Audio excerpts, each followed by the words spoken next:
Deadly car crashes are all too common in El Paso County. In fact, at times the highest in the state, and that alone has prompted some change by the El Paso County Sheriff's Office. In our ongoing driving change initiative, Bill FOLSOM in studio with a closer look at what needs to happen to lower preventable deaths here on the county roads. Bill. Well, so everyone knows the Sheriff's Office, they have stepped up enforcement. Only traffic enforcement leaders say that's a tool, not the solution. Rather, drivers need to learn about the issue and be part of change. Roads lined with trees stretching for miles in Black Forest. Lisa BRANDT lives along one of these roads, and she sees drivers going too fast too often. One time I followed this guy who was in a dually, and I thought certainly he's going to the hospital or something. I thought maybe there's an emergency. She caught up when he stopped at a local high school. She kicked into protective mom mode. And I pulled up to him and I said, you know, that is super dangerous what you're doing. It's 45 and he's driving 70. So it's frustrating.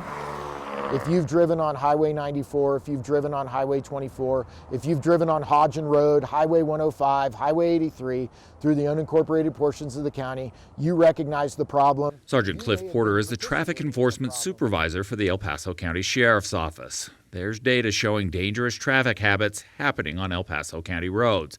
Numbers about fatal accidents a few years back prompted the sheriff to step up traffic enforcement. El Paso County had the unwelcomed distinction of being the most deadly traffic county in the state of Colorado. The major factors identified for contributing to the problem include driving under the influence, not wearing seatbelts, and excessive speed.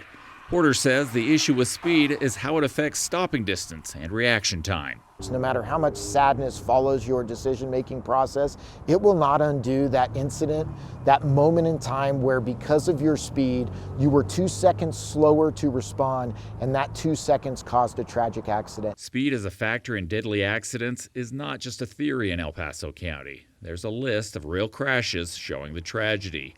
There are speed limit signs and cops on repeat saying, slow down. Speed limits aren't designed to be frustrating to you on a soccer day or a school day or a work day. They're designed to make sure that everybody can get there as safely as they possibly can. El Paso County's beefed up traffic enforcement has been in action a little over 6 months. Early numbers show slower speeds make a difference. We have seen a 20% reduction in 2019 in fatal crashes. A simple solution to a deadly driving issue. Drive at the posted speed. And it's there for a reason. I think it's a reasonable law. Data also tracks who is going too fast. Deputies tell me 90% of the drivers they pull over out in the county are coming and going from their own neighborhoods. Rob? Bill